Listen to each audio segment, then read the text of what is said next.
And so the issues on the table this morning: 2024 elections will be do or die, according to Mahama. Early countdown to 2024. Do or die.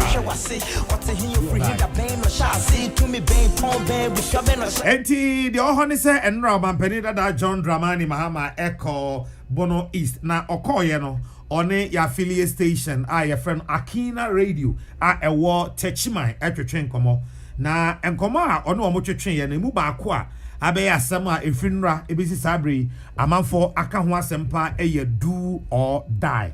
Mama yentie tape no senia mampani da John Dramani Mahama esika do or die no FI na afei ye wi a ye de enkomo twetwe no ahye so peace 104.3 FM suni. Yes, maybe a BCP na Odyssean answer. Yes, yeah, the 2020 answer. Elections, no, it will be won or lost at the polling station. I see. And a polling station, they better do or die.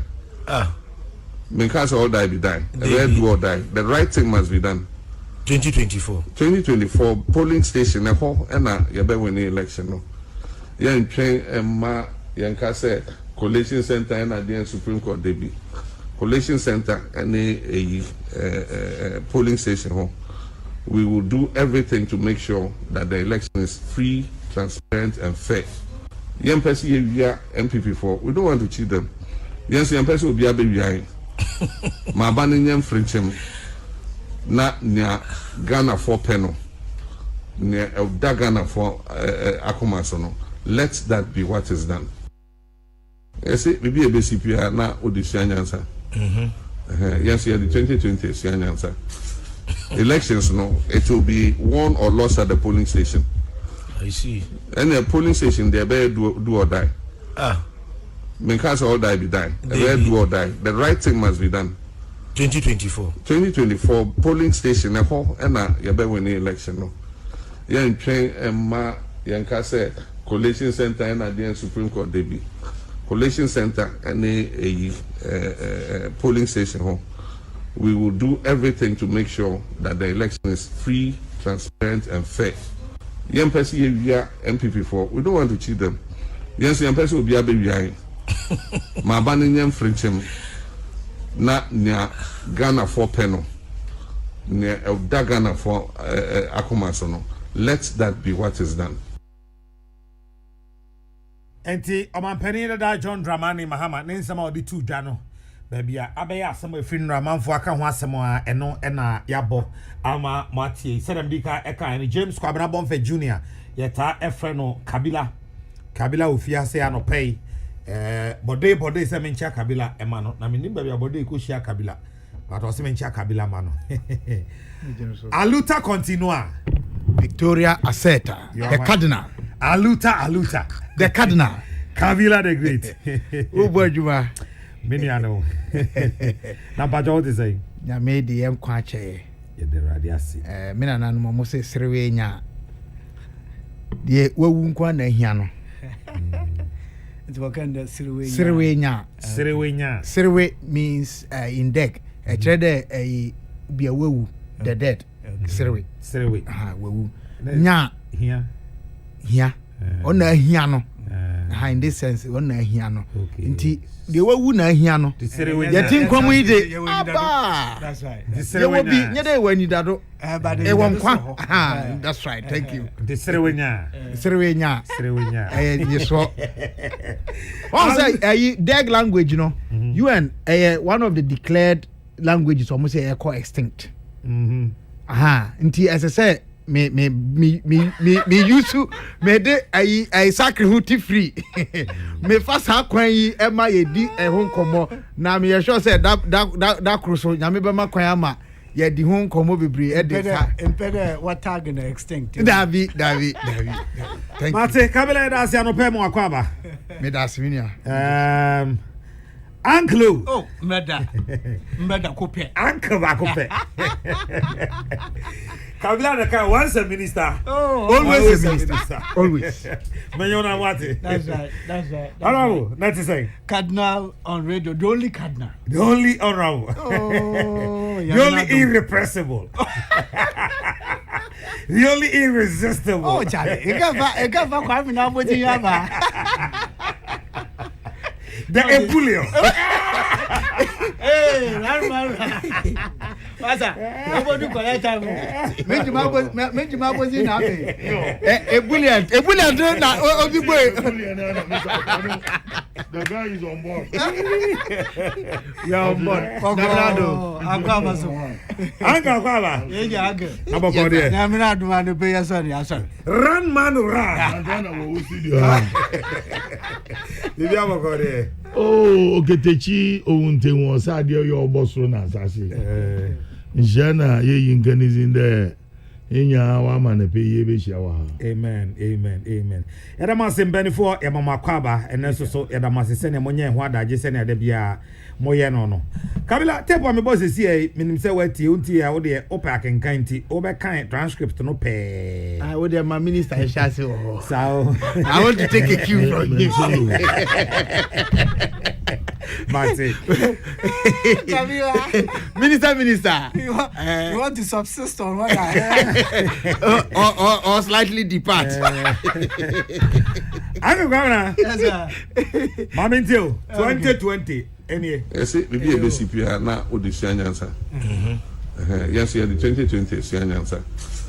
Elections no, it will be won or lost at the polling station. I see. And the polling station they better do or die. Ah, Because all die be done. They better do or die. The right thing must be done. 2024. 2024 polling station and you better win the election no. Yan train ma yanka say collation center and at the Supreme Court Debi.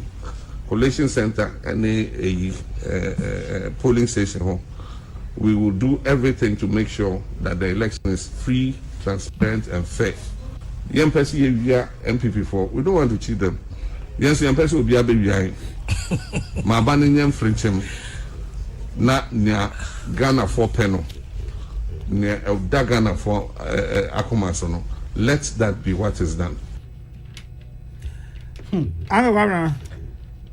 Nana and pay my botu. Oh, wampa. Yeah. The topic immediately want to eat. My botu. Ah.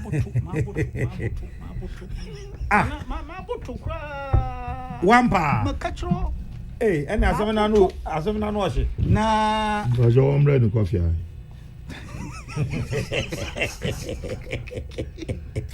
Everybody this way. Oh, yes, serious. Abongo coffee another. Angalo tell man this way. You want bread and bongo coffee. Everybody this way. Na mo yo so aho. Oh. And then you. Na omampan dada osi 2020 o dey so yansa. It's ya. Na mo ka do omampan when phone so yansa mfim. Oh, senya sa no kan. Na me ka say asam do no di kan maminchi a. Wait a phone pim. En kan. Fifi man to move. Na ai over the pain me be me wait and take do. All around. Your corner be all be chair na kwaku so ma ate so onye no kwada. Oh, you know, woman, your money says. Kwaku aba afi moment onye mo okra o. Ade. Nunu kakra ba. Oh. Kwame Nkrumah Kwame Kakraba Nkrumah baako. Na mente. Oh. Kwaku baako masa. Anka izi due kura o mame na nufu anu nkaka ankra. And she was a mother to as many as they were related to you or connected to you. Yeah, that's true. Yo mami dama da won so a wu na kakra ba so Could be boning your opinion and son or no. Ono kwa ansa na isoko Son and mommy. Kwaku die afi bi de oye san kusa papa kusa be mewo bia na pe mama ensua ombu nkam famodo nyankopon nara onye adofo sonkwe de mo na so nyim kuna obafado na wa so mu na owo na ebusianka ni na due anape due ai due na me kasa asam do there also 2020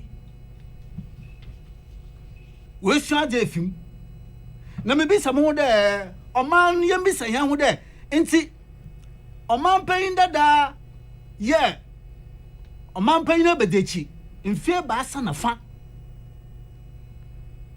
ena ehumentu aho ambo na ni wura na angasa oye ne to oman mo de nwa hwaban da meda na oso anapa da oyo oman payin na bedechirin adesan na wa be oman payin busuma sia ka ho na ne yede kwa akwato aba zongo for mahama girls for mahama tell all manner of groups are na pape otsetse we item eka item hunda item and then more friend mo akọ school what's the handles at the item ekwa campuses university campuses mesafo president Mahama chaya as many item ma odu kwa wi na ba 2012 oban na nankasa economy na no ready janen 6 months per run down normal a description of the economy ka someone she share o man description oboni piu and he was truthful that's a man this ka someone sort there and nama nche ya ma to dompe he summed it up Kwame nana mami bi saying there odidi mfia na de ka ho ma ba ya mfi enum mfia na fa as omanpanyin ena mfia ba asa na fa da omanpanyin na bedechi maybe say there anya biara omanpanyin da Mahama wensu bi biara mfim wenye suhun hey ya tu abada amiaro nana ya tu ababu egbonya busum ya atwami ema ya de bu nkutu ya de ba afimi bosom akron ne yewomi President Mahama, what is he looking for? Eba didn't say so hwehwa. Ye kase mangasa mo party or your police station na ward ma mo friend ward mpo mangasa mo ye structure si bia. Are you so desperate there? 2024 rebedi o man pay do me say sia ma de ba inde de okun ba. Nana hwe abra yato abewe in a matter of 72 hours no man paying that wakasa actual mine 3 times in all those 3 outings on your mind kasan o man paying that na some kind the waiting kunyim and me say we free kasi Kokrokoo on your free bi obi abotu ma abatana keke akasa ne wa fa no we da ko enti emarament tete no so onye da menyim akohwisam di enti samaba we Africa sidra menyim membampo na maba baka onye oman kasa mpre baasa ni nyina oti weti nkunyim na o makwan na tema oti o makwan ma obi onfa ne na hwena o mafra ne garim. As far as they were concerned, as a political party, the Ghanaian people had voted for them 3 times. Nana, okay, the men saying na rain electoral commission, new opportunity. Emma, ejuma wa dash anansa. Anyo mani na di misese. Emma yi o mani kasa de. Working clear, burning na room, working card the woman. Party who now, Wajinan, and a party, paying far. Wajinan with the mom party. Moko Korea in there. New Patriotic Party. Opena also have Frank, my friend, Nanado Danko Kufado. On a Ghana fool. Abena Equa Twin, Wasa, Watu, Wadaman. He has spoken to this country 3 times before the electoral commission came on board. Nana, me can't be beside some do. Oh, yeah, the Marine. A team of Korea in there. And what the Encat, yes, is saying him, I should show him, who there. abana ya to en nwoma kom nsisi bi akodo da mensa so nti da mbra ne kiran obafa mbra kwan no do no da ko court ba tan a wo friend Supreme Court ordinance ma akoto nana omani na mana kwanja ana omani kwan nansa no obako Supreme Court ena waka chene domina ne NDC muframa sebio number gwabro chira kwame nana se number one waga na fu and it is their choice. It is their choice. There wherever their love goes, that's where they must follow.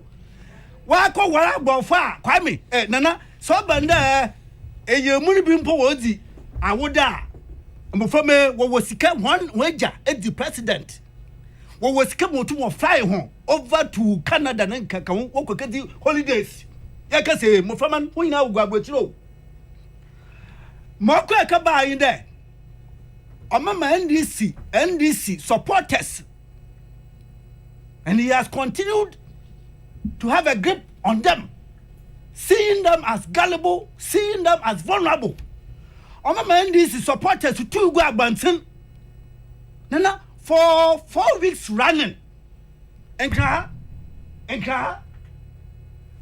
When you place a photo to Maba, wash your ties. What block cars? One car? What do you think, right? What can you be? What can you be? Koforia? What can you be? What Takradi? What can you be? A Tamale? Kumasi? But I don't know. Kwame, women's organized the block. A more reporters. What found a senior man here? Samson. President Mama, former President Mama, calls their supporters onto the street to cause him continuously running for 4 weeks. Na sana man or calling na no ya power. A man paying that down and painful. Oh yeah. Chairman of some Pofa, or your elections director, went to one quality resort. I sound so by a chairman, on to me quality resort. Come in, forgive us, because I will continue to be this used to. No problem at all. No problem with that. Kwame stroke Nana. He's sitting in the stand of Kwame. No. Dika Kwame na. This is Cardinal on radio. Nana. Kwame underscore Nana. Nana, Mamike, Messi.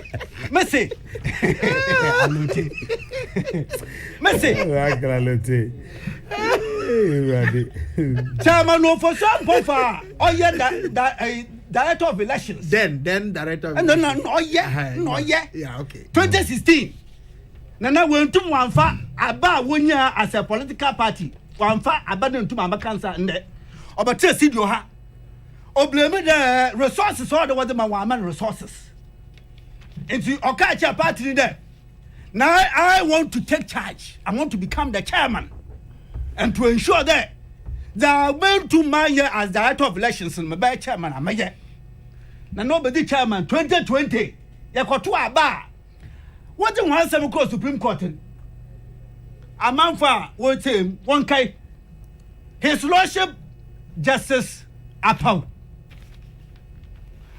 I say, me pede me bisa oya General Mosquito, General Secretary, Star Witness. Me pede me bisa asama kura na baby. Na anye biara court ya mwabe. Mwankasa. Mukeka oya ba ya tuni na yedibomin. Mu candidate oya President Mama, former President Mama. Say wa ba ya warmonger. Say wa ba ya rebel leader. Say wa ba ya oya wa friend warlord. Former President Mama now is a warmonger, it's a warlord, it's a rebel leader. Obi said that ada muka bubom ni nyina mo aba na muka bubom mu ankasa mu nya he mpimpim a wote ma ne pe Otembuafu pay pa was Supreme Court. No be said I'm questioning. Iyana, oya general secretary, said doing Katia mind there. Papa, yeah, baby, the question I be said, oya, the a dodo here, a candidate Tonyan, Yenny, and Famba, Yenny Waha. That's fine. Na, someone for no ma. Eti, Yimpana, Electoral Commission, what's the wedding, Kunyaman? Mukaka Madina woman, no so on your head. Ya ya didn't put you to me, ya. And ya didn't put you to me and call it. In the G, on an agreement, no so I say, Yenny Waha, Yan Famba. That was the Supreme Court. Nana, I am bringing a point. The point is this, that my president Mama, former president Mama, where about that to go? We saw the rehearsal. We saw it after the elections when he unleashed his vulnerable, gullible supporters onto the streets. Mana, and the pay may go in there. A man paying that president Mama. Oba Batina Kwengwedo. And we know. Mayafama and Fiana. Yet the Suma and Fiana. And we know. And Branson and Catesia walk to school. Or your teacher training college for. Or your nursing training college for. Sika, I buy a child to war. Busumia road Chamaho, Moban. I say, so Kokrokoo na so beja president is a why a crado. Okay, the miskenu. And Fiana obey president. Or Kwakaje bond, Bossa, bond. War. A man sika a mado, and my bond no the ban, sika no the ban, or sign the command local bank.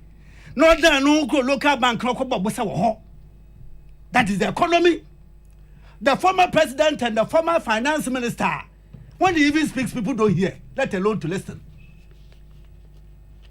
And if you know about your president, Mena, don't official is seldom. Nanti you misalmo so and when you hear one is seldom you can say Sutoha no ya sammo you can say Burkina Faso Sensuta Masanhodam so your members will be or ya some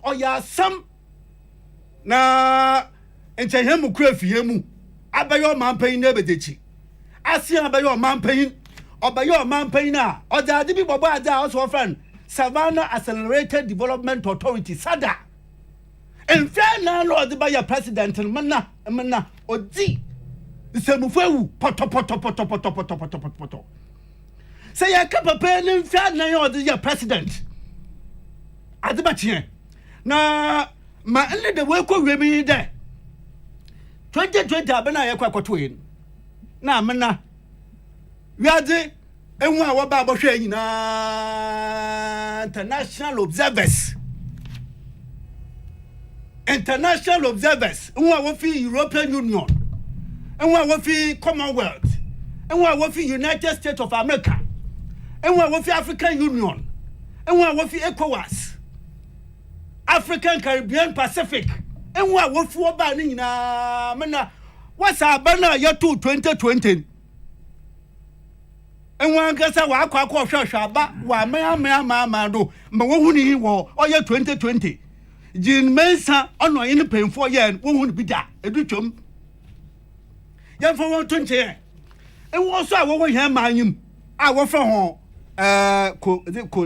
Kodio. Coalition of Domestic Election Observers. Beautiful child on one is our Chief Imam. None pain for a can Ana obi ojina ma chief imam magasa member to Commonwealth ojina bi a Christopher Mpenfo one representative owobi civil society groups are wo ma nem nyina wakahu kodio wache won gu Ghana afanza na nyina what the one them say him what this has been excellently organized. The result is one that reflects the true will of the people. Kodio, what sama what about to go mana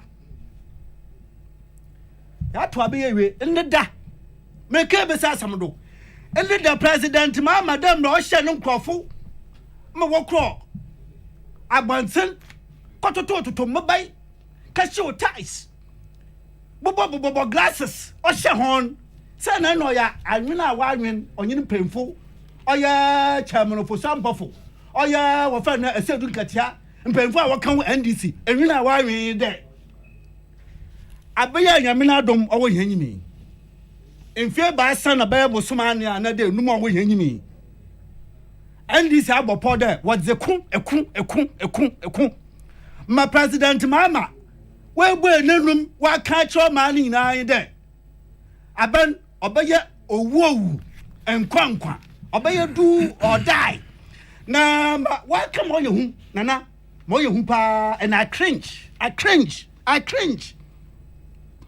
nyame madami on para omayi ma wa come on you there as coalition one strong coalition you play the video you play the audio as one strong coalition no busy coalition adibi ebo twetwe one tem ma no guy oh bo yes bibi ebesipia na odisia nyansa yes yeah the 2020 sia nyansa elections no it will be won or lost at the polling station no the support and the polling station they better do or die because all die be die they do or die the right thing must be done 2024 polling station and you better win the election no yen train ma yen ka say collation center in the Supreme Court day collation center I'm say wa so polling station na everything to make sure collation won fa bibi mba collation center every mess we Africa say men tadu za ko hwida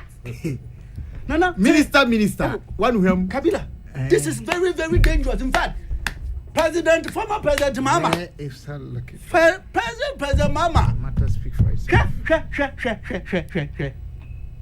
I've been in a time in our political history. You're the transitioner. Nigga fee. Oh yeah, English abruchi. Nwa wo baba fa yankwa. Ye nya dam transition. Emma 28 February. Basa you see. Emma nwa igomna ne keka ka ho ko wiwi ndama bububu stores enyim. Emma ituntutu a ode oyene the bay emma yadan ma gaka nkra yedim emma yanya first republic osaje fo kwa menkruma ma oye ma wode ya ni nyinara oman ya nkokumda ofi ho emma oye owura buzia obaba ye osrafu payin he oman mo si biara ya okrodu biara ya nkokumda ofi buzia ho asoje fo a wo be hiham ma etia de third republic ema oya Dr. Hilary Man PMP obaya omanpan ya Ghana ya nya koda ya fi fourth republic asoje fo abofrafram ema etia dan ya hu ema ya de babo fourth republic President Rollins this country has never nana this country has never either get into the brink of war or being in war. Has never happened. President Mama, I president da. Man say I'm working just man. What's a Binka FM? Akina. Sorry, Akina FM. Working just working there. About when you fear Basel Bosmani and the Numa ya Babotui.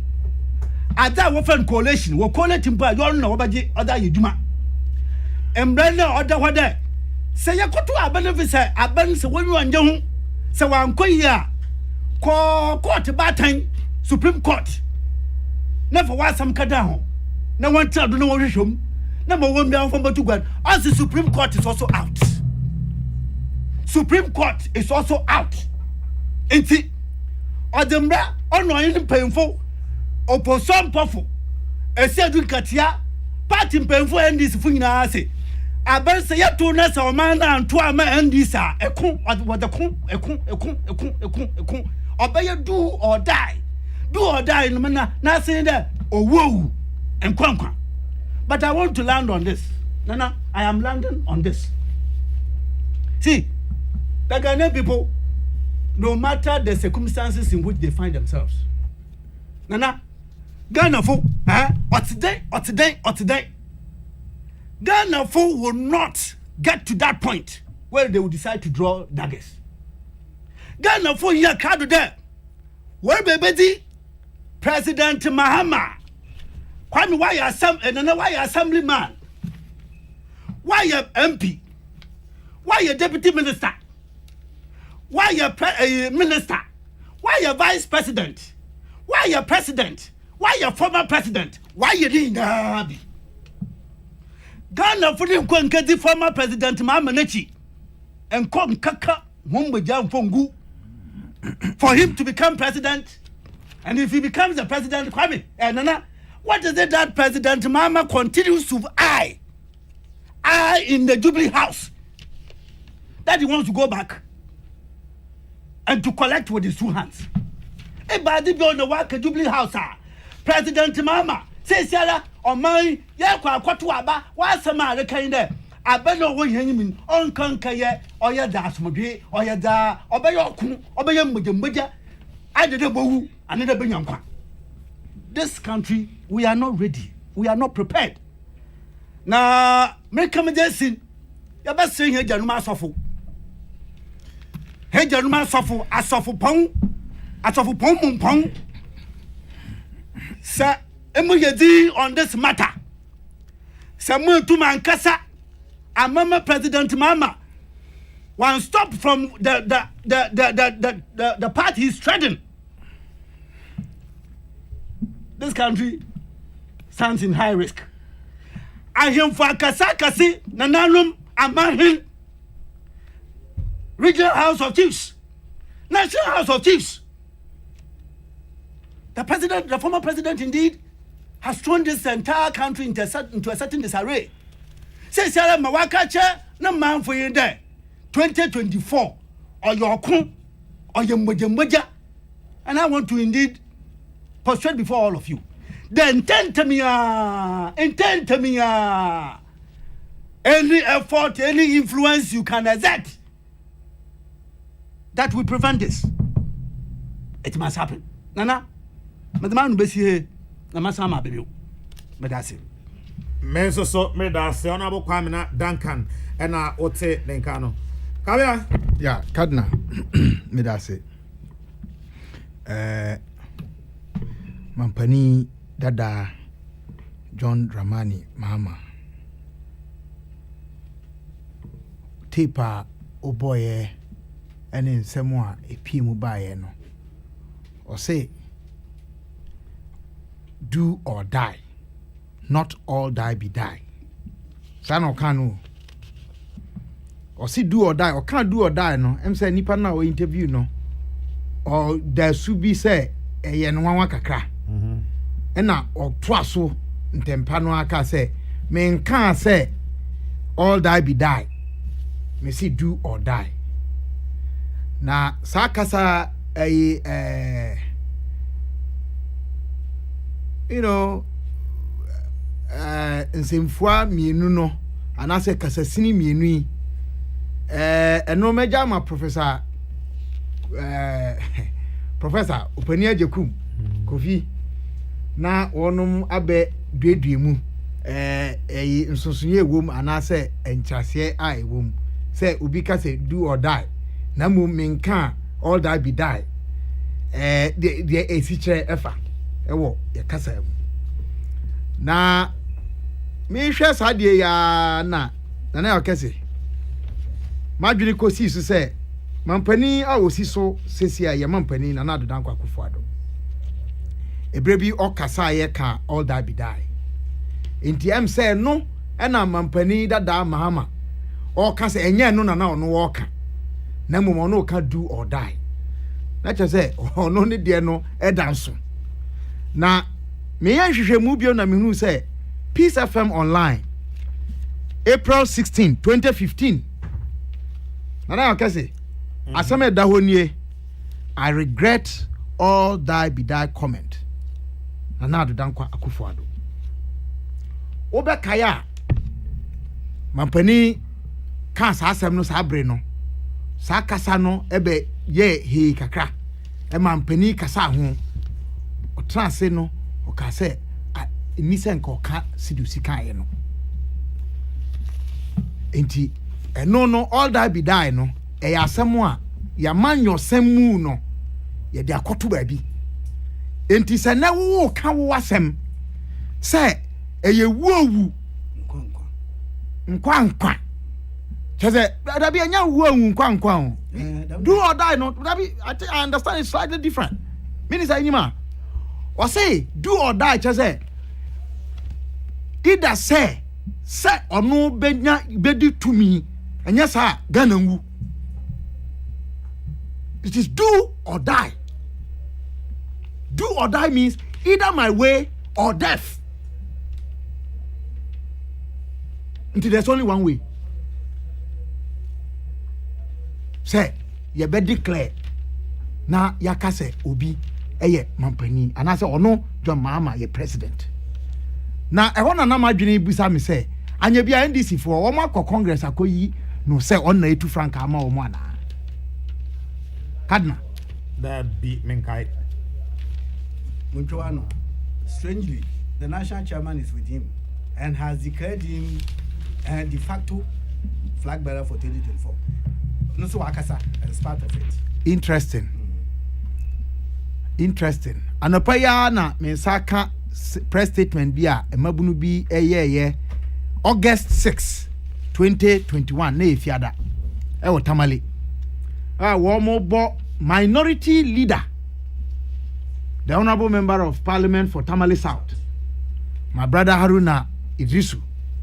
Womo bono kwadu say ono tu anamon a etia mampani dada John Dramani Mahama pa o pese o sanbe ye frankatuni ana frankatufo edema o mama nyuku no a womo kan sembebre dia gu ne so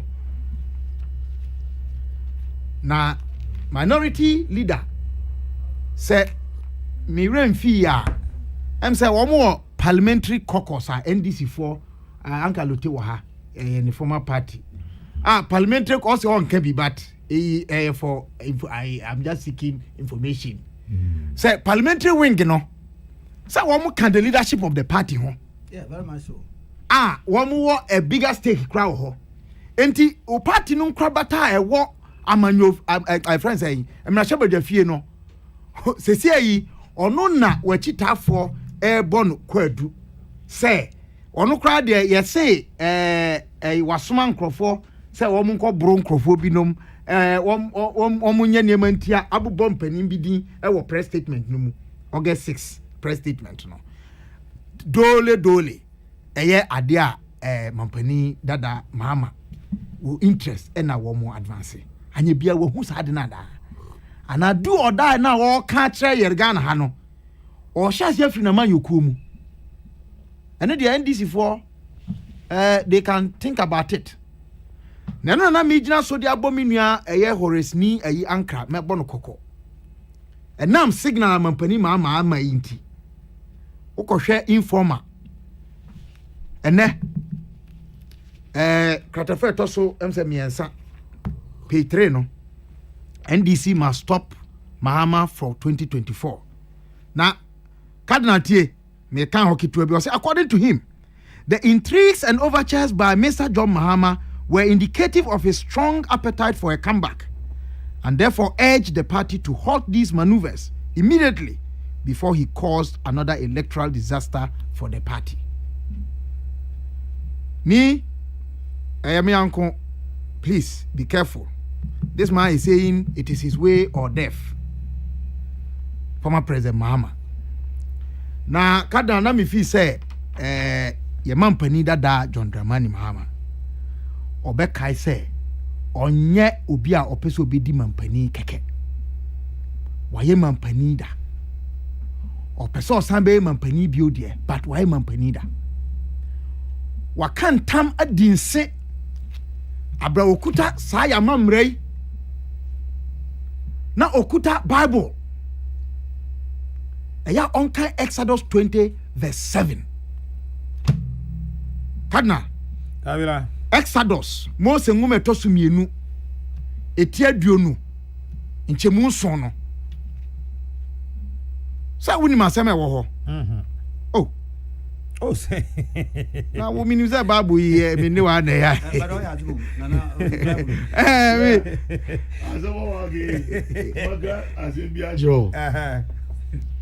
Cardinal Kawila Exodus 20 verse 7 Chese Mose ngoma etosu mienu etraduonu chemu nson matimiti o Potoka Samuel say, thou shalt not take the name of the Lord thy God in vain.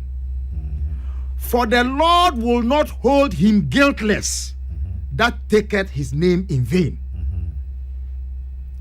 Mammo wa uradi unyankopon di kwa. Na de obo uradi nyankopon di kwa no. Onfan chen. Troto, so onfan ho troto. Hwe?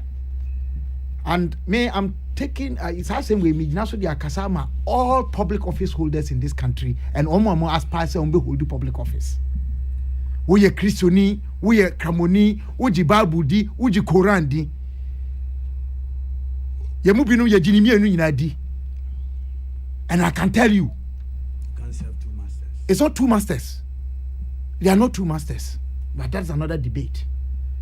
The Quran complements the Bible. And that is also another debate. Debate, that's right. But it's a fact. But what they but I'm not that's not for our, The our Quran conversation. complements the Others Bible. will say the Bible complements the Quran. The The supreme Bible came before the Quran. So it is the coming. that minister you consider as one complementing- aside but let me make my point. The person make nyina kadna and say sa gidie mu ngoma mienu no ukuta na udi dinse e kansemu a di uboshe so ayam pase udi nse kantam se Ghana mamrei obehwe se da ne da asumdie betinam on kakasa e de basabasa ye ne mpaipai mu beba wo kai udi nse e ka se da ne da wana montuo udi nukuredie nyamesuro ene do ene be ya adwuma wo kai eno na ada ne do or die Cardinal eno na ada ne do or die na mamen kai mampani dada Muhammad Sembi Cardinal Kawila yeto abawie ye 2020 in fact before ye beto about 2020 womo amanyokuo no kansem bebre senti a sese Ghana eto abama mampani dada mama na oba Ghana for amanyokuo ahode wom so obi aso kane de Ghana for nya akwan aprapre ni attendidi a ye di electoral commission Mami Jane Adukwe Mesa ene na pamfo Adukwe me da se ya na ya se mikrom kasa Adukwe de na Adukwe No. Thank you. Easy. Ye bo wo mo attack ni ade. Ni nyina chi. Wo mo timi di djuma di djuma pa. EU observer mission Cardinal. EU observer mission. Kodio. Omo report about political parties including NDC. Me sure some more interim report. Even though some nyanya final report. But my assessment of why you lost. Publish it and let them see. I'm daring them. You admit, you know the mistakes. What led to your defeat? Instead say ube yenwa juma ube tu wana mo. I be recommendation be any say ube kwa koda Ghana for ase. Ada asidane na adane yampie. Wo kasa ti say de undi mampanida. What the mampanida? And we have seen your example. And the nana sa wodi susuye bi ba ye bebusa. Cardinal Ghana for nya kwan to about on the 7th of December. The verdict was clear despite attempts to confuse the verdict. Attempts to be any Supreme Court. Mo koye no, mo petition mo de koye. Any claims are na mun someone na mo kansa na mo be ko Supreme Court. Na ebo abra. Be se bosome ne nakakra. Supreme Court na se bre ne bra no Ghana fo ye nyina ye hwe. Ba kum pokra ni hono mampani Mahama. Wo lawyers anyone we could see one name or court. Omo can say, Abana ye 2 ye no. Polling stations in Makum 38,662 no. Bakumpo. Yet the allotted of votes at the command Pamela Duncan. And you couldn't make that claim. One man can't say, Mammy Jane Adukwe Mensa. Asam na okaye. Ne kanumu. Ani de na watro. Mfonso baye. No mo asan de krata baye. Ebeka se watene no no. Wanka babiara da. Say na se wakan na wanka na sa.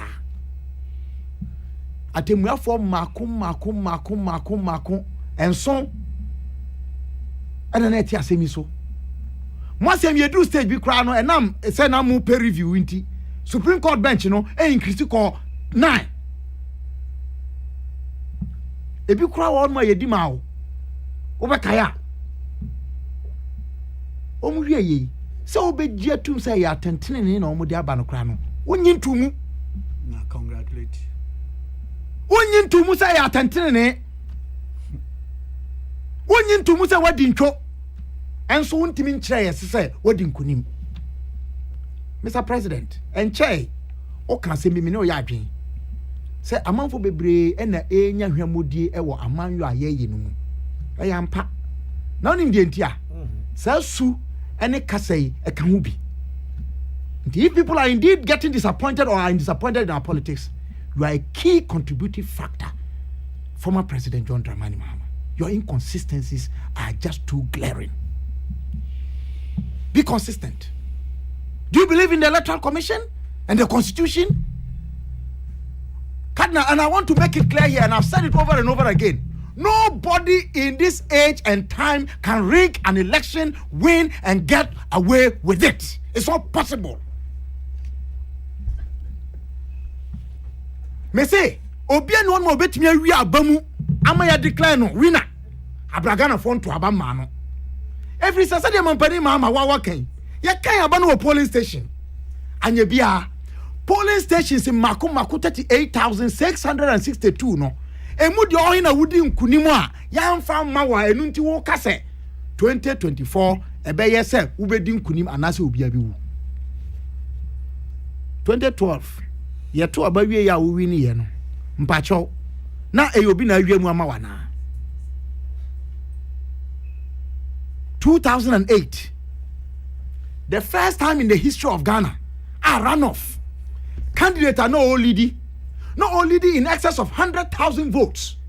Na second round, Olusu ye under 40,000 votes. That was President Akufo-Addo. 1979, the first time I ran off by Dr. Hilary Liman was leading in the first round. The second round, he won. The second time I ran off by the second time was President 2000. President Kufuor, he was leading in the first round. The second round, he won. The first time I attend here, and the margin difference, is so huge. And the difference, is so confusing. Say Nipana no lead, first round, no lead with more than 100,000 votes. You call runoff. What I say you call third round crowd time. Olusu with less than 40,000 votes. But I no cry and kasa mu. But the honor so some forces can say probably because they are not Olusu no majority in parliament. Kadna, whatever the point, I'll tell you that it was majority of seats in parliament, and that's the point I'm going to advance. Okay. It's a point I'm going to. It will interest you to know. Udim said they had majority of seats in parliament, and so the aggregate votes of all the MPs, they were in a minority in terms of the minority seat holders. Okay. And they are say, and this is what President Mahama must know. That even though his party has 138 seats and MPP... I know if it's entirely by NJ. Oh, me pacho. Enjoy the too many infusion. Womu say, Mampani Mama Party NDC womu 138 seats for parliament. 37. And the MPP 138 seats for parliament. That be 137, 137. 137. Me da say 137. Oka womu ankran votes no mako say MPs 137 and what NDC. MPs 137 and one MPP who come bomb. MPP for MPs no votes no a boom come NDC for votes so be. And I'm making the point to you say Mom, your margin that say they have majority of people in this country on their side. You are in the minority. Even when your party had majority of seats in parliament, you were in the minority in terms of the aggregate numbers. Don't deceive yourself. Please, President Mahama. Now I want to serve a reminder. So man for the chaos. You are calling for chaos. You are calling for chaos. Do or die. Remember instances best a trip. Now they see form. Obi, Cardinal, Papa be near friend of Robert Gay, Cote d'Ivoire. Okay, no. Okay, no. Who tried? Okay, they know person here. Cote d'Ivoire. Emu dey here. Oh, on He was a contestant. No, he was not. He was a military man. He tried a coup. He died in the pool of his own blood. I see. Robert Gay. And Che, September 9, Aben. Okay. America call Afghanistan. One more corner for how long? About 20 years. 20 years. No movies or more call a Piaba. Omuko so muko to Taliban. In fact, omu try succeeded almost. America has retreated. They've run away from Taliban. The Taliban is back in Afghanistan. Naomi. Maza, the third one. Rwanda. Book bia makai na yoba simabi ena watcho sa krata no. Or say untamed.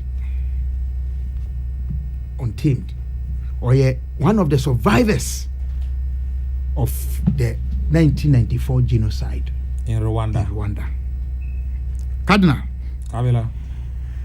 Girl no or can't send be ma me pese and only last one me diwe. One more a share de kasa radio so any ade ema e jinsemu a Rwanda na fe ye wura nkofo afie mu akiri wo mu akun wo mu any ade no na omu nim se be drusa.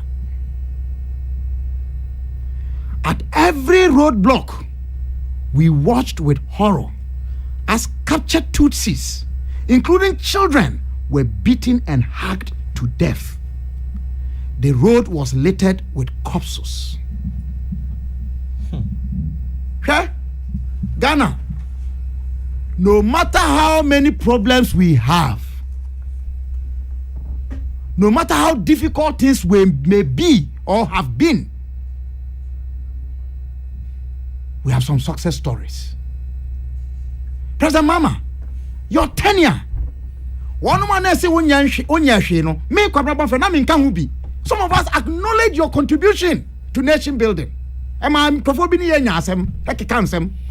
But ye hu de sana wo ye bibi. Na sabi, ye say de di intentia adi no no. Ono e necessary opre attention ni che obia. A sufferer of injustice must automatically become a chief advocate for justice. Meaning? Yadi bibi ya wa anyo de no. Wo kra na ni se wo ko ho kra. Ahun ye hia wi asi nyina ye wom. You are saying somebody is pretending that there's COVID? Really? COVID? Is it me? Almighty America crowd oriti titehwe. The Chief Justice of the United States of America, John Roberts, or say it has pierced through our illusions of certainty and control. It has taught us that we are not in charge. Someone else is. We need to be sober. Cardinal. But even in this pandemic, our president's leadership has been acknowledged worldwide. And yet by word of mouth. Indeed, if one experience say, your friend is saying, and so, and they cry now, one more ye, sad and free one mono. And so, water bill you cry no, I can see, say, I'm say, sir, a friend saying, provisioning no affecting kakra electricity enuane omu provide menka say ye crodging there will be issues, there will always be issues. How are we dealing with them? But they've done some things and we need to acknowledge that. COVID ba ye I expose bon nyama bebre na ye nim say wo hodada mampani antrase o say yentu ho anamon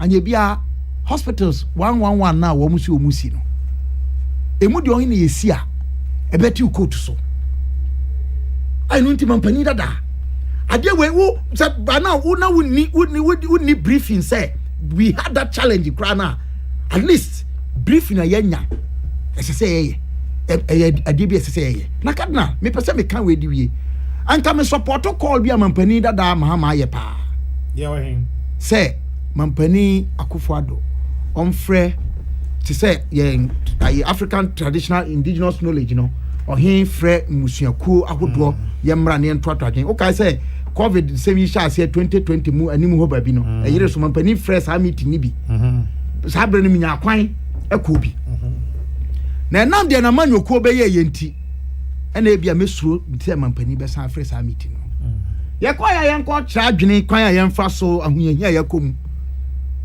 kwan a yɛnya betuma fa so ama Ghana yɛsua bibi no onim de ne party titrani obɛka wo ho I was saying na ɔka radio station a NCA fo aklusu sɛ mampani ɔmo amnesty oka ne party titre na ne hwan for example ayo me ka se Fred Blaine apostle me am senior me ka se Fred Blaine na oka no me ka President John Mahama ni party o hwe sequence now me das o de bana no yeah apostle let me ka say elder yeah correction here okay oh yeah the promotion in heaven okay elder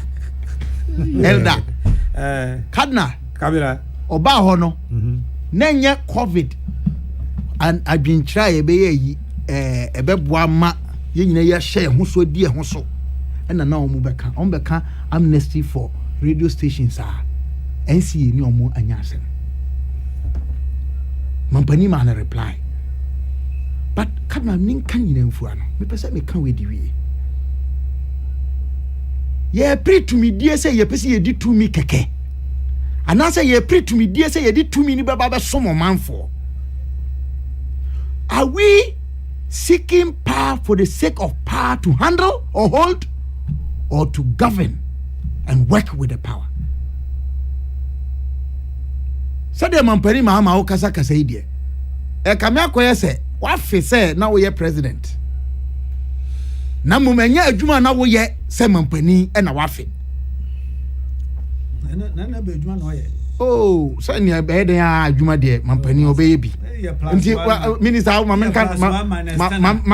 kan to them manisi form preko Cardinal me ka kosi se tumidie ne ntiase pa ne nkyeremu pa eni somo a ye de besom na wo hwe ye nana no mu a edin na nyame na nana eda no so no nyame ni din o so de som adasa no bia ni hono mu a obesom omanfo a obeka se ya anye no nana ene enyewu mampani mama sakasa no antwa yie mama ye ntibio mu da tumidie we dida ene onyam Ghana for the share wo one kasa o ka say wo last state of the nation address o bo papa din o sidin ka say o ka kire wo say you live when the applause was the loudest and that you were happy you were living at that time then asisa and now papa asan ka bibi fofo I don't think that on one kasa he's been fair to the speech he gave in his last state of the nation address and nam kasa okay oh my Ghana a suchan ankran bia a suchan amanyuku bia Ghana surely will not die but live to declare the glory of God. James Kwabena at the very beginning says he lacks Professor he lacks Knox. consistency. he lacks principles. Then you then turn around and ask the Nasama, Okokijambe, Shibuku, Okakade, ne papa catcher, I brought us or catcher there. A brand Simbona Kwasropan, Embrain, no, if you then you are wondering why what has changed. The man from the very beginning, you have said that this is an inconsistent man. Come na mamen komra. Farouk Intam Pancho mo mic ni sisi sabe mo beti the tea for so dia ba Farouk Intam says. Cardinal. Yes, Kabila. I stand accused of being inconsistent. But I didn't use such emphatic words. I hear you.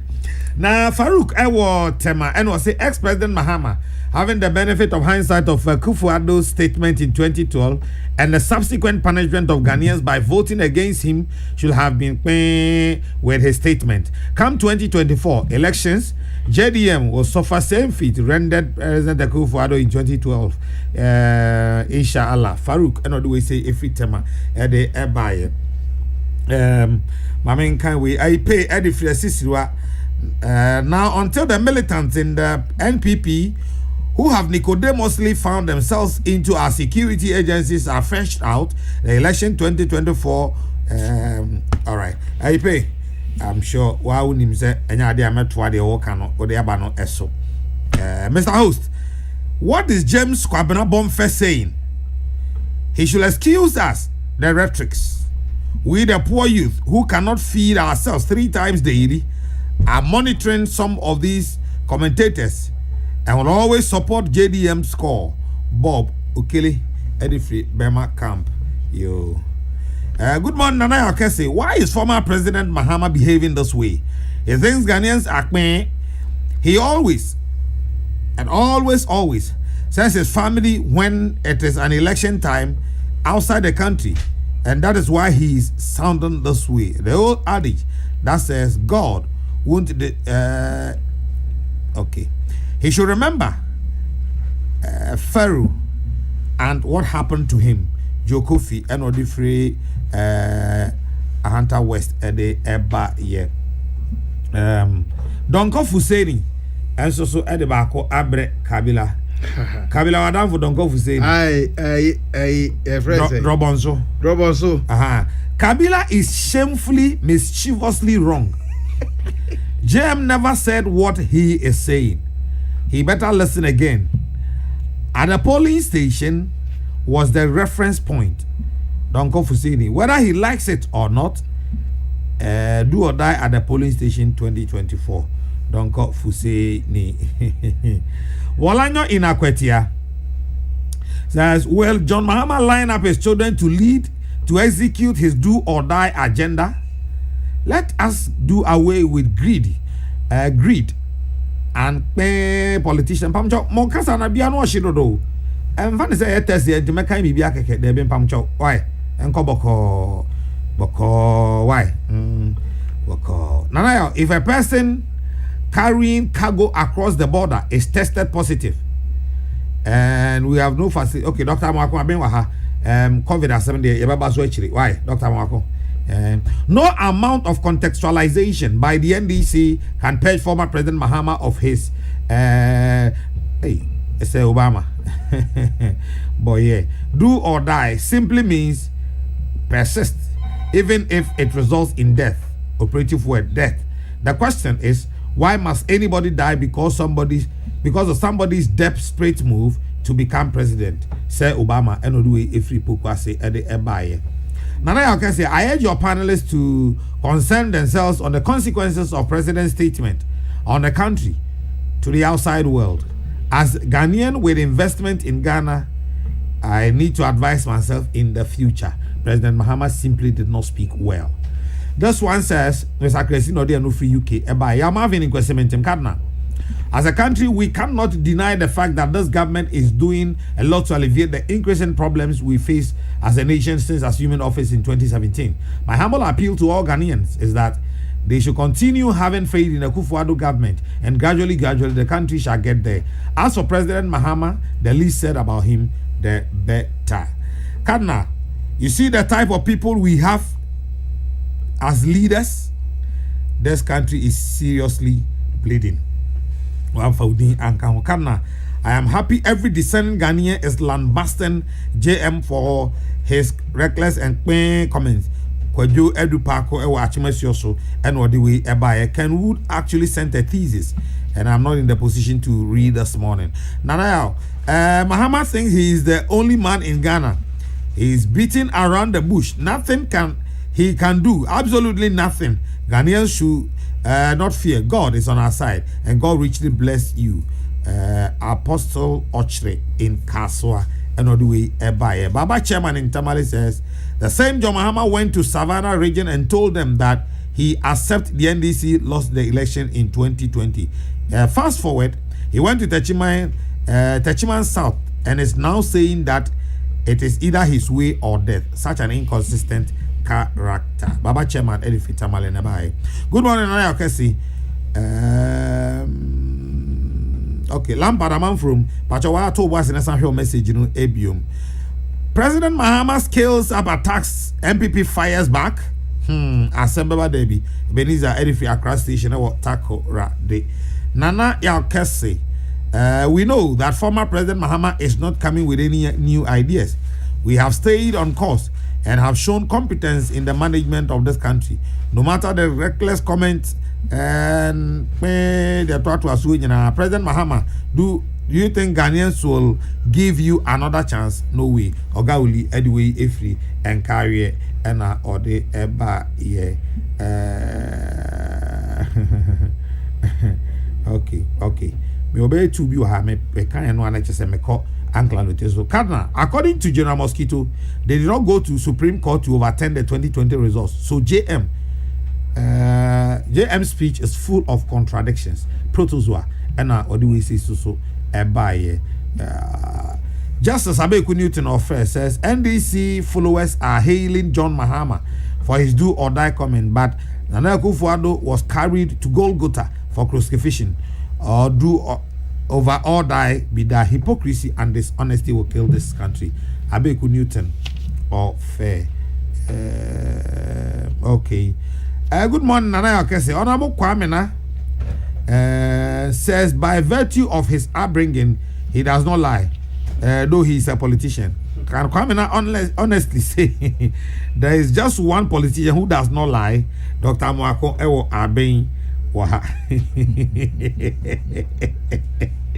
Hi, Dr. Mwako. Kadna, Don Kofuseni, pa. Even small action from Hopes and Adoye in the studios against him, he shook his chicken.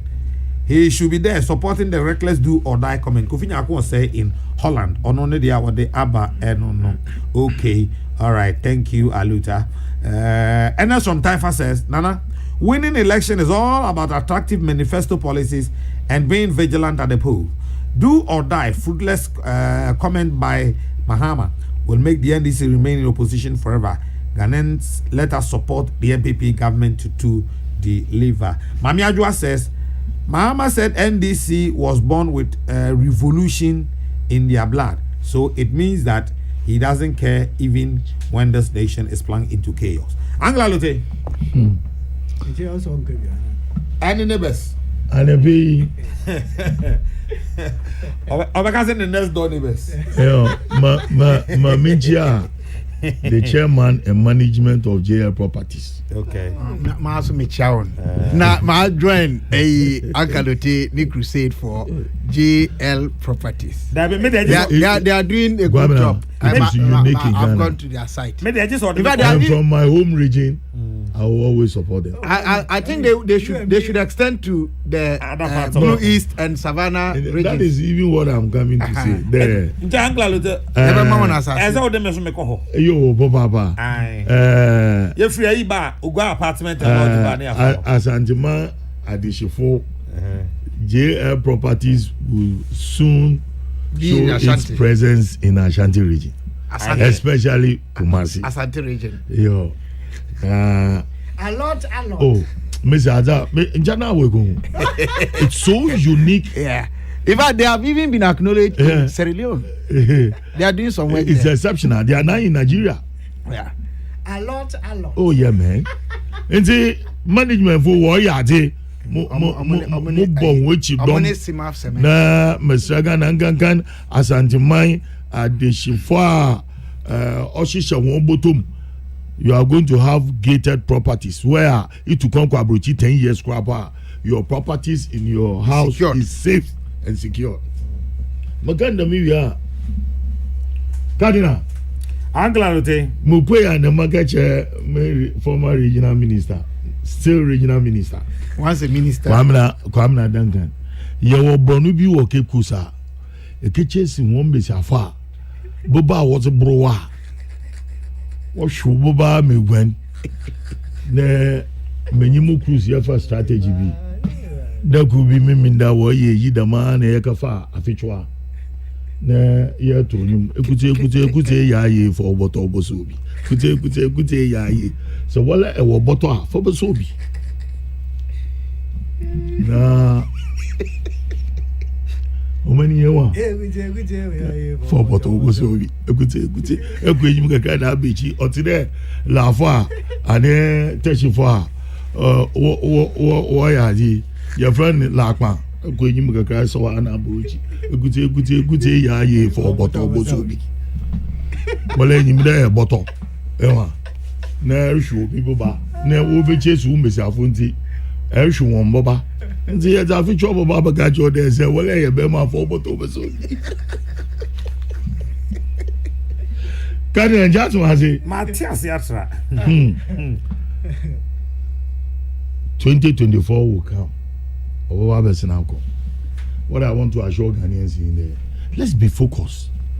It is now time for us because what's a primary school brofo kura yesu necessity is the mother of invention. Them. Nti God has given us the surviving spirit. Awo there, yebo look beyond the box. Ne yebo should have for us to survive in this period of time. Enyama onko ye because of yeba waba. Ne kankan history a esha emira tuberculosis be wo Britain na nikeka ho cholera ni nyina afidom recession them period in Europe and the Americas had recession but they were able to go through. It is now time for us as a country, Ghana. It's not by populism and then the militant posters. No, Obama Omenya ye moye in there. He nyina yebeye pataboa ne yahwe ne omani wakokan. Ami mo di wakan in 2024 man kan obi na asama obi kakan. Nemo I would want to see the candidature of or a ticket of Bawumia and Matthew Poku Prempe and being the president in the 2024 elections. That's what I want to see. I want to see that magic that will spearhead what President Nana Akufo-Addo has done and how to move this country forward. I mean, Mazo Yamai, Nemo Ghana many a queen sit da. You know, I can suggest to revive the spirit of supporters. Alote. Mbajo. It is to revive the spirit of supporters. Before you na some days CBH, the bra onyawa obo women udo. Yo. Utaso. Ana makacho we. Na alote sa obi a wa your man paying da. Oh. Say no obotu nanu aka de. Kwamina. Abo wo yan yima yer botu. Kwamina. Obeye Kwamina. Oh, Kwamina ntefi bi wo ho onban. Ntefi bi wo ho so a oban. Alote. Na ntefi oban was a mbajo. Menjo man na nkres mezenze meja aguro. Makan no kwasam chaw. The oman ye yetimi. Yeah, we are peaceful people. We live in a peaceful country. Wala in your own submission you can. Hey, to kwe sit da. Na me say kase bi wo ho is to revive the spirit of supporters. Yeah, but Uncle Alote, agreeing with you, no. Yeah. ntokwansi but obi eka kasa kenyan ntokwasema yen kantia on America there Messi interview bi wo ho a ombon that's right interview bi wo ho a oban ma oban no so yeso ahwa na yetu gudo that's right that is how it is that's right enwa mo mbodi no run man run that's interview Zerika mabo do or die mabo do or die na me say interview bi wo oban interview bi nti na mo kede hwe enyi mbafama na ntowa enwa wo bosuon wo boma esua ateta sabita frache enyi mbafama bi na ntowa na si there awodi mbafama na eji mbafama agura na ebogura wo beche wo ateta na eweyin oye ngwase. But you see, I sincerely believe that what happened in 2020 will happen in 2024. And this country will move forward. And there will be no war, there will be no upheaval, there will be no chaos. Daniels, as you see them, Sabita Braja, Yangana, who are Wanyazo. About some 2000 elections, Yanka. Ogowi asum yebe sebita frache sebita frache ya yet titala fuck mala 2024 the same thing happened 2028 the same thing happened 2012 grabo court ko be asum yebe and then the opposition leader came out to accept the verdict despite that he disagreed with the court decision and congratulated the person who won. He won 2020. He won 2016, won 2020. On the flip side, is that what we have seen? Oh, Konimo and Mary Bosun. How? Here, Munchawano. Come now. Munchawano, Mr. The American 2012. You're quite on. Abra na man from Poye the word to pum aqua streeting. I'll stop home. Stop home. Are they been home or stop home? No, Kade Yadam and the queen or chat. The queen a chade. Sir, and so one say some more Korean and Korea for what some fucker dine or your court batten. It's also great. To what the boko. No Korean no so. Court batten trado bosom our tree akon kasa win.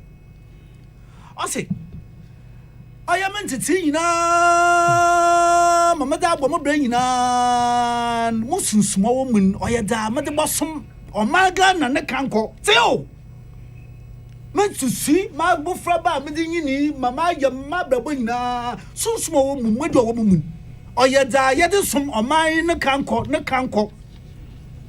Na me your lawyer him apa ma court batin akan mijitum say oh mijitum na mom me won yage na mawie ndaman court akasa o man pan no tedo momoti nkwa the country must move on I say oya 54 nimpo kokowie na nchempo o wo ho kwan de njoba ka de review now the flip side the my brain me customers do the 2012 ad be na ekwakoto en justice atukuba otegom more kind the elections are won at the polling station. I am sure the victors heard it. No rain, I will tell Missy from Orien, my word able to do in there. Obi on us once in a while say, across Supreme Court, my Supreme Court can, or the Supreme Court in the young Kohobio. Nebio no so. On to me your man and Kasa on Jintum Nayimpa Dodo no crab batuna yet the man on Bana Badonka de democracy can cabin them not on car. No more in there, on my man no dom. Walk crab bunsen, walk crab catch a short ties. No way better doing that. I don't think we're better doing that there. Oh, yeah, the 3 years, 4 months or so ahead of us. A cheap mobile in there. Or by a moquine, why am a no you. You think that we should just toy with this? Alote? Kwamina. Enyima. mama nka nkyɛ ɔda Ghana ha mpanyinfo ha na yɛwɔ opinyin so a ɔrehwɛ ɔmani. You see, you are not seeing the difference. Nse ni nyaa yɛ pɛpɛɛpɛ o. Ɔso obi ni so. Na ɔso obi ni mpanyinyɛ. Ma abata egwedu ha mesi dɛ sisi aladi yehu dɛ panyin wɔ fie. Makaka bono was a mezi osami mu edi was a mogwadi. Mr. Sisiala or may yet me you won't painful. I won't show many. I'm telling you the gospel truth. Now 2024 about Babesin to could be easy da. Take that assurance from me. It is the will of God. The 2024 whatever police station. Nja waka che nkofo de won ko collation center wo ko wuyi wo din hye ibinum won ko collation center na wo wia wan wo lenyim de adin wo wia na enyim de elusun ka che wo supporters de won ko collation center won so wo ka pray wonya asrafo ko pray na wieyin sisi a wo blame ibinum. But Inyima, people are taking view of all this. Kwamina, Ghana, when you speak negatively, they will go against you at the polling box. At the polling station. At the polling station, the polling box. Baby are voting what they shan. I mean, several times. Nti na me say ekute ya ye for boto boso bi na enyima ami nje yi mo nkan bi onya kwa amna na ozibe ya nje ami AOB aftermath of coup in Guinea and its implication on Ghana. Here enyima eko social media people are happy the Zawesi wo Guinea or the Ibisu si wo Ghana maybe num kwa pom panyimfu enyimzefo otumu oba was a Ghana, Guinea, Mali as the militarization. Also, Ghana da. Look, they should read the history of Ghana. Baby Yefi ne baby Yaba. Only in Mali and Guinea dependent on Ghana. One sumji, one famuzi ni nyinala came from this country. Even including Nigeria. Zayana mentasi there Ghana baby ye drew there because of politics is the Ghana show. Hey, no more Januma Woben Ghana shoe and Janja Wawum was what it's in ma Wabe politicians, the leaders of political parties. The Solomon organism also what has been done will be done, and what will be done has been done. There's nothing new on this earth, and there will be nothing new in Ghana once we have adopted our constitutional democracy. In ya experiment may able to the 8th parliament may able to do that. Na debia amasa mamaka in there. Ghana need to experience a government that can stay in power for the next 24 years. Ni the progress of this country. The peace and stability of this country. Masamnyen Uncle Alote Jacob sana ote nenkano Kokrokoo dwumadie enie na awusiafo awutie mi na se wo ye efiewura na wo edan bi ho a wo de ema haya ene etie national sumaye obi a single room self contained na or single room self contained na chamber and hall ewo amanhia ana oyibi so we efiewura na wo single room self contained ana se chamber and hall ewo amanhia ana se oyibi a obetimi afre 0243 422 187 0243 422 187 0243 422 187 pamcho ompe agent bia ango gamna me sorry ba okay ai nana Ose said that no jodo said Ose is a group B former minister said tepe no dano. And this is a professionals forum. Joe. Me show be there. They should put themselves up together. Hold yourselves together. Don't be provoked. ɔman no dodo na yɛnyim ho de sɛbio bibi atwa afo wɔn nyodo a wɔnyi mosi wɔ ɔmanpanyin dada 5 million euro chobo warlord warmonger mahama na abredo na bibi ahate wɔn nyodo nti wɔn hun and the way we can excuse them nana mokwe pray me there what's it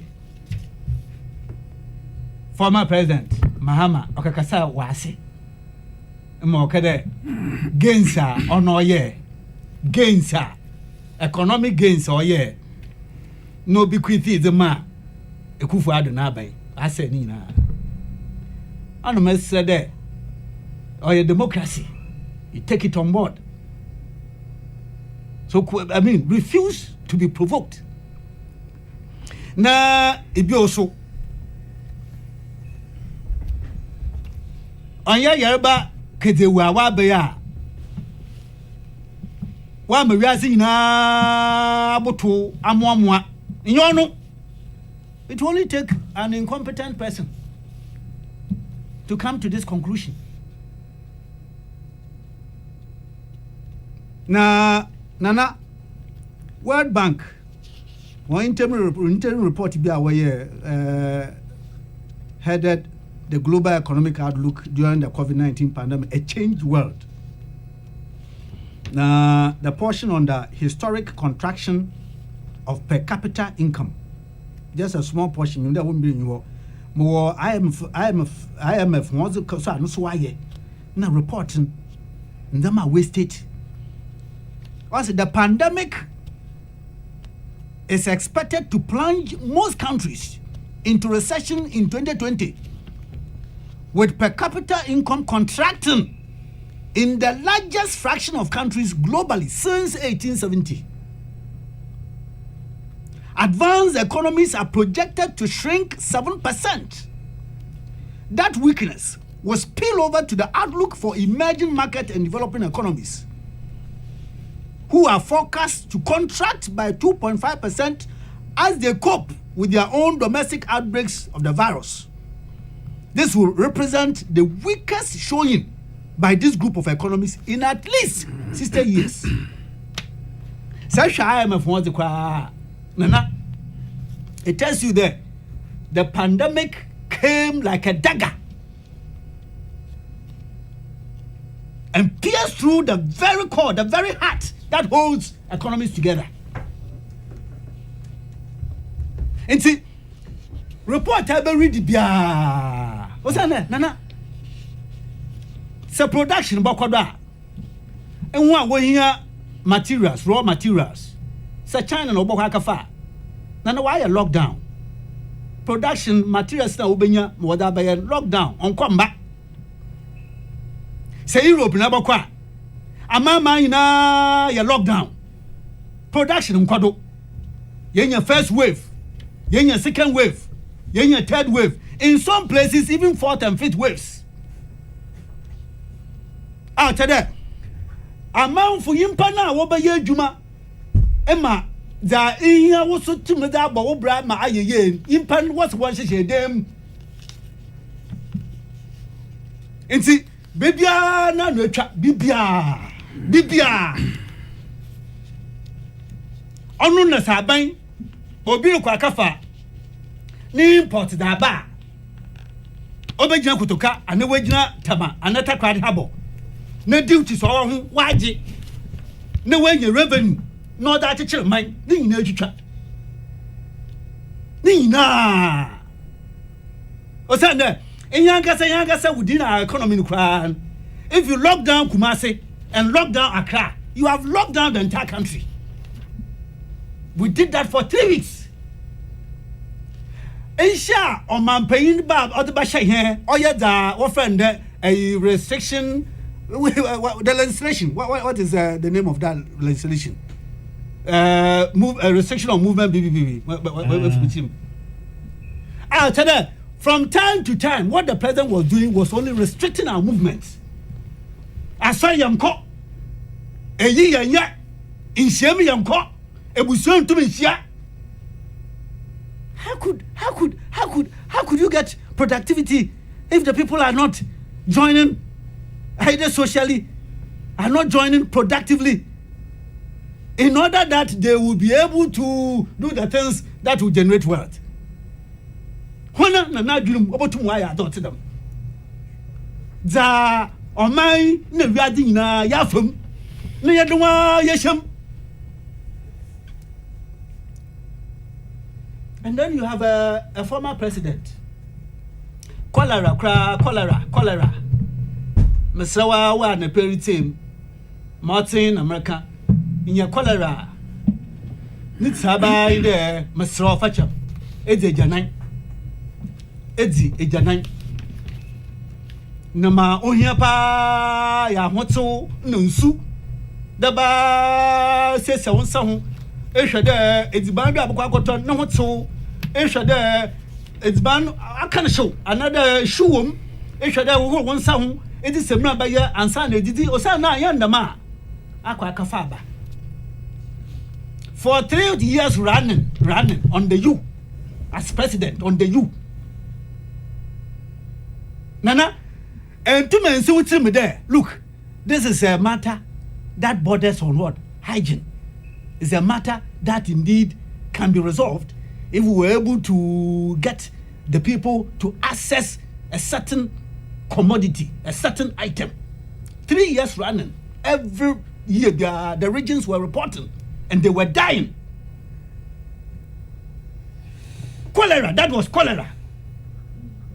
Mawe children put on odosu, munko minyanko, says your warlord or the abba. It's a matter which is running. Yabaka Mawe.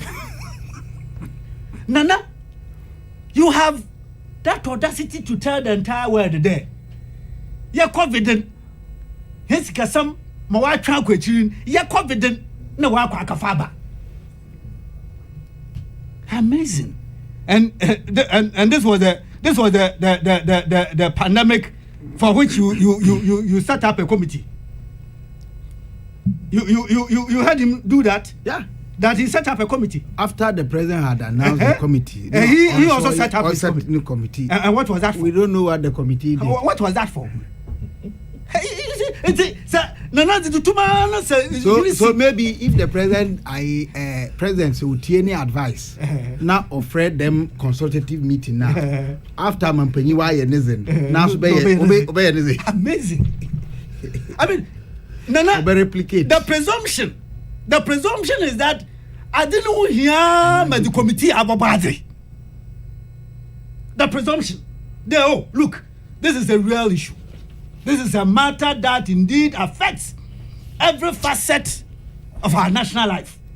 And so here, my opposition, must set up a committee. And you told us that this is a committee that has the best of brains, people who are technocrats, who understand the very issue at play. That meant that you knew the essence. You knew what the matters were. It's set up a para committee to advise you in order for you also to tell the Ghanaian people.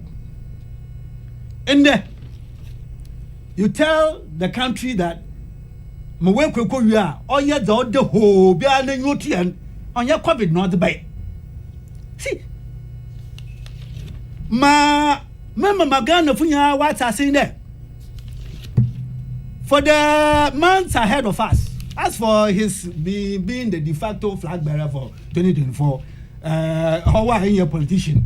Nancy politics, then you may begin to look elsewhere and think elsewhere. In fact, one says, why there? A stumbling block in his way. He's sponsoring people to, for example, that Haruna Idrisu. Now today in Northern Region, press release after press release, groups after groups. On Haruna Idrisu, and then again he has his rented presser. Says they will end this him.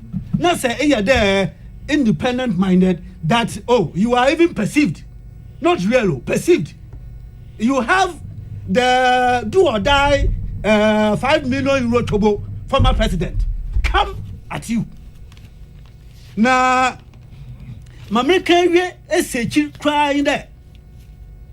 Nana, yewun sikasam shishia oman paying da President Mahmoud Babwadi.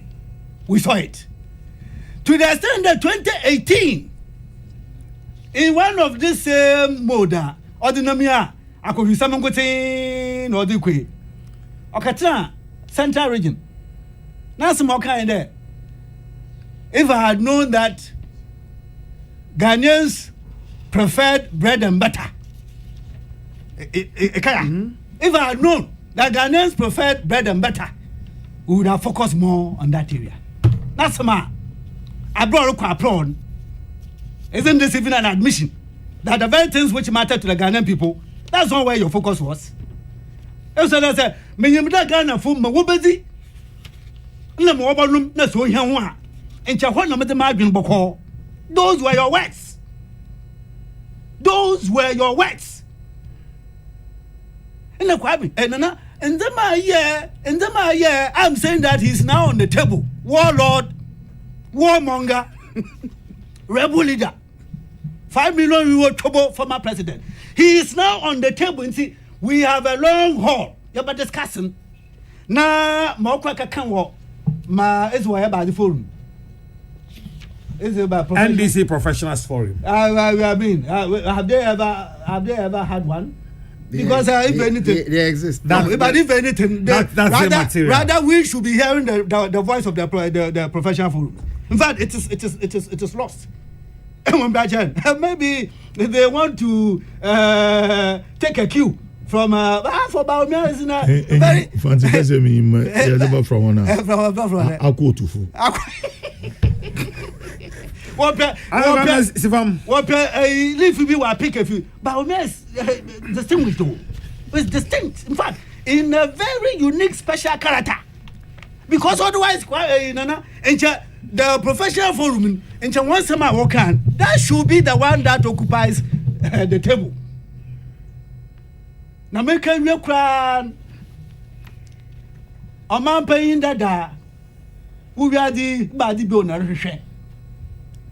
Who are the body donor share.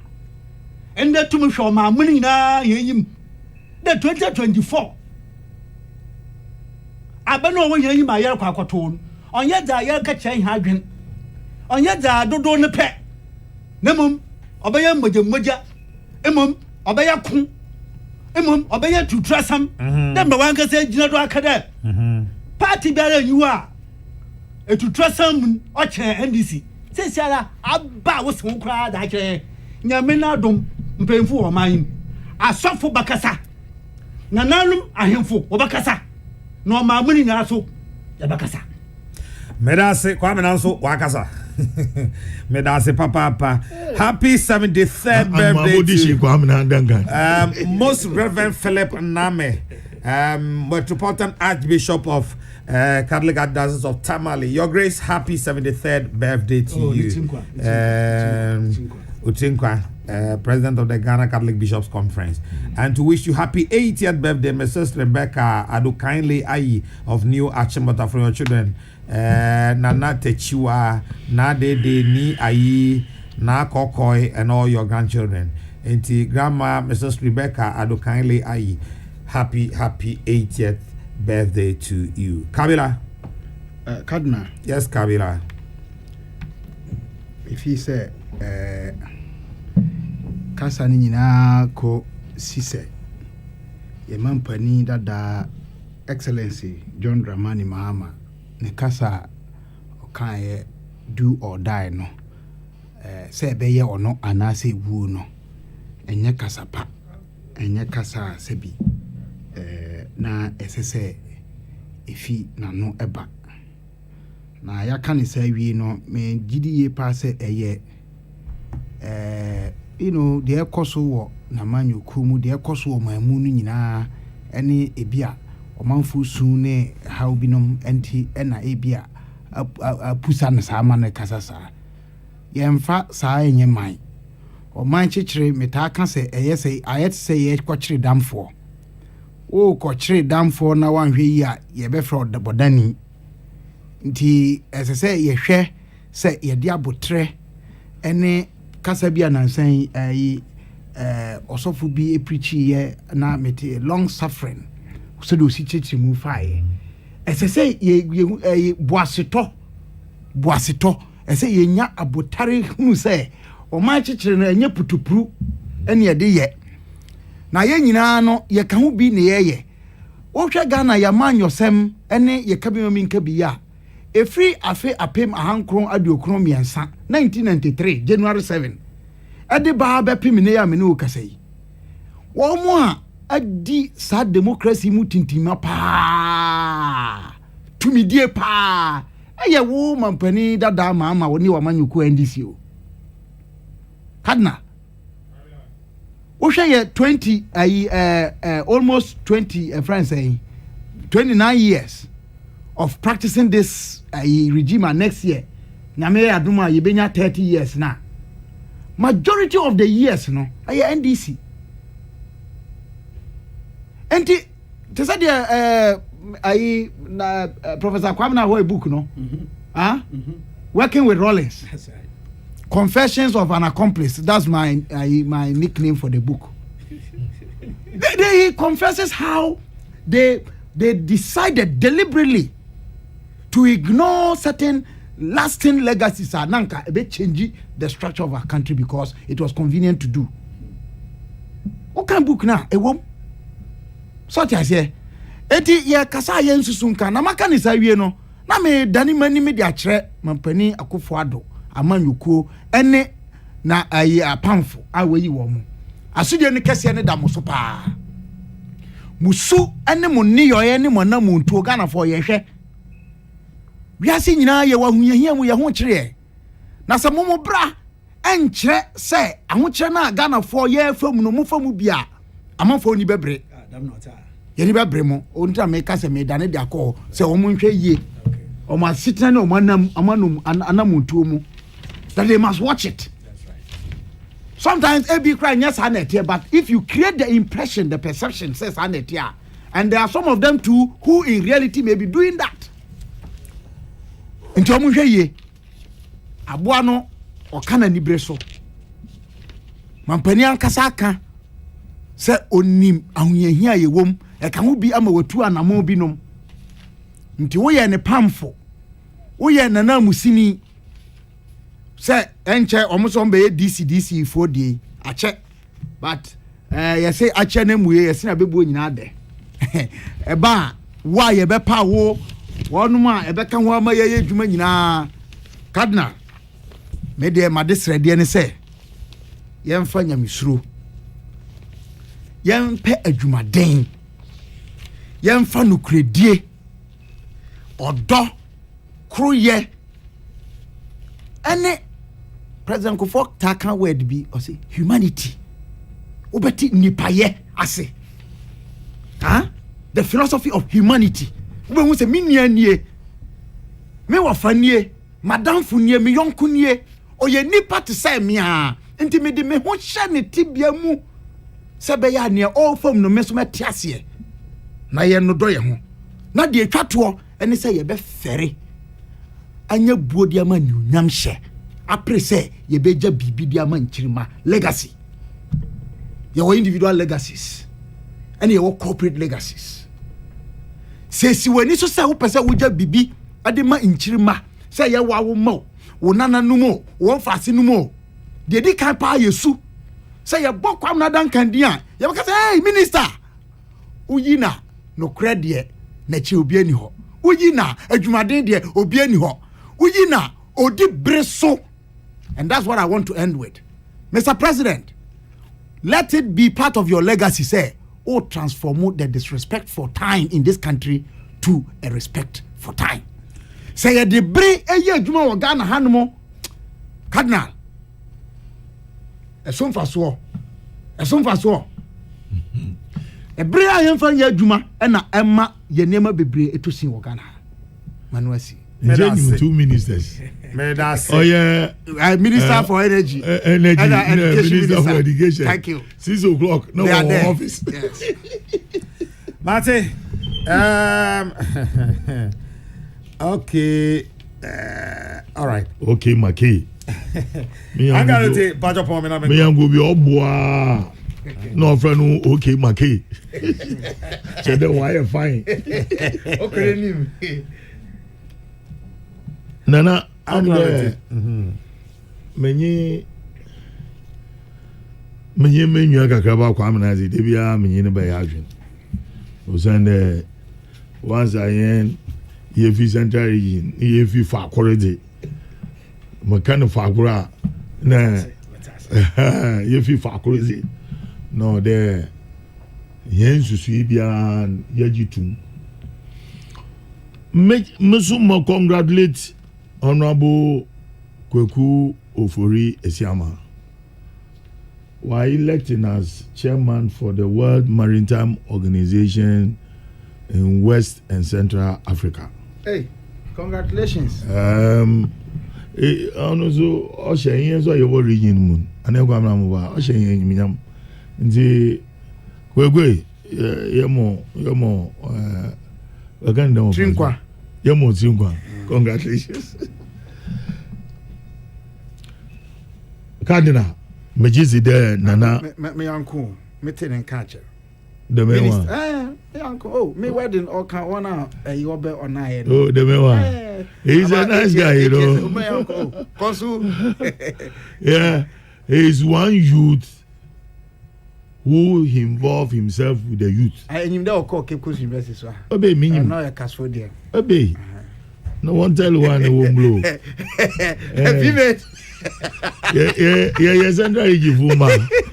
Oh no, Ovi and Mabo one go uses your go. Cardinal. Mejizi de yezi handsome baby. Amite. Mun de Omampeyin President Nana Akufo-Addo. Mozimbo bia odobo orubo zibo omeni. And he needs the support of every Ghanaian. Because it is not about himself, but it is about Mother Ghana. Yeah.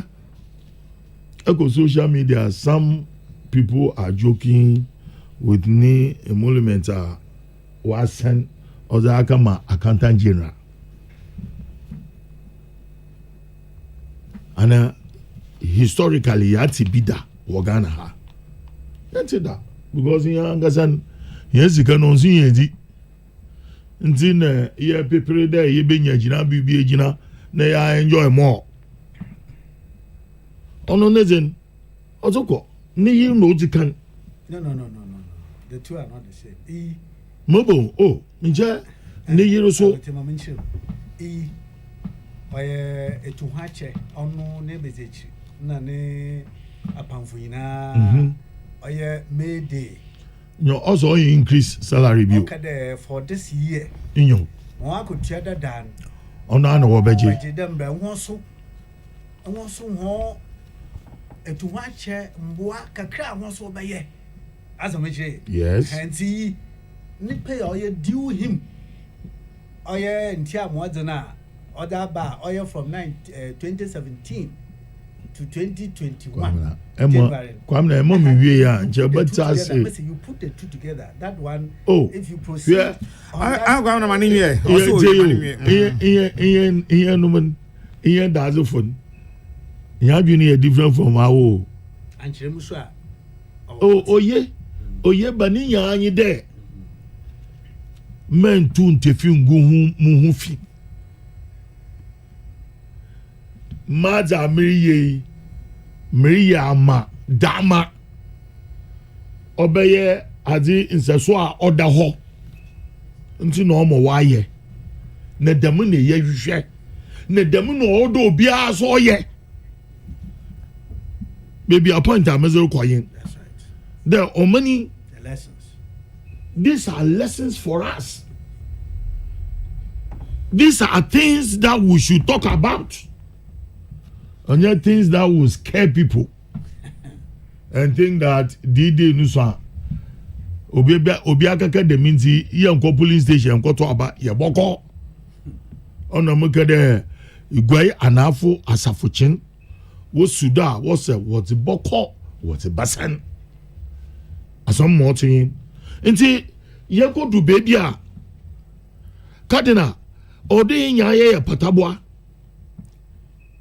menjin de onya mi mita minti osumesi ye nti ode mitia just for the sake of because wa underline the opposition ti ode mekansem bia on fata na me ti say a ekuwa o man angase yi won de won beze enyim onu nti no mo mekade amalangase me ye MPP nyi me nya MPP nyi so da semba mo hwe na akufo do ne ba wo mi awon mambo a penyina abefie penyina wo fie mapo a lot. Penyini abefie penyini wo fie mapo Kabila, one for you here. Looking back, growing up with Kabila, it was impossible to think that he would one day grow to become the gentleman he has become now. No, Jodo, rascal bar. It was a near crime to associate him with a cool head. Auntie B is proud of you, Kwabena. Oh, Malcolm. God has already go. God has already.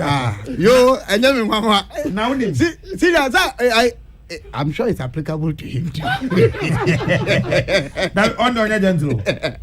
God in on your gentle. Micha TV, ma, eba kumasi ache, eba. Oh, God, na kajen say.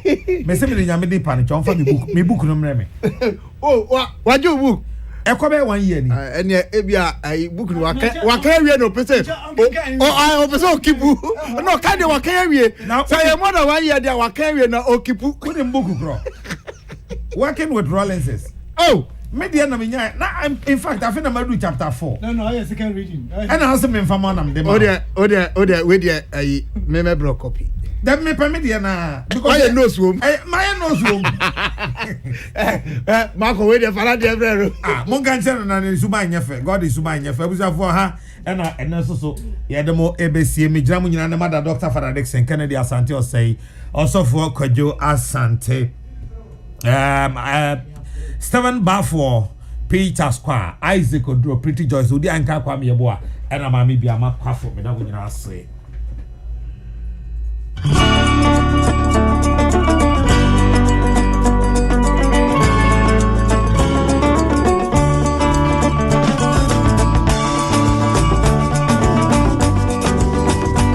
To you, Mrs. Joyce Sakabuating.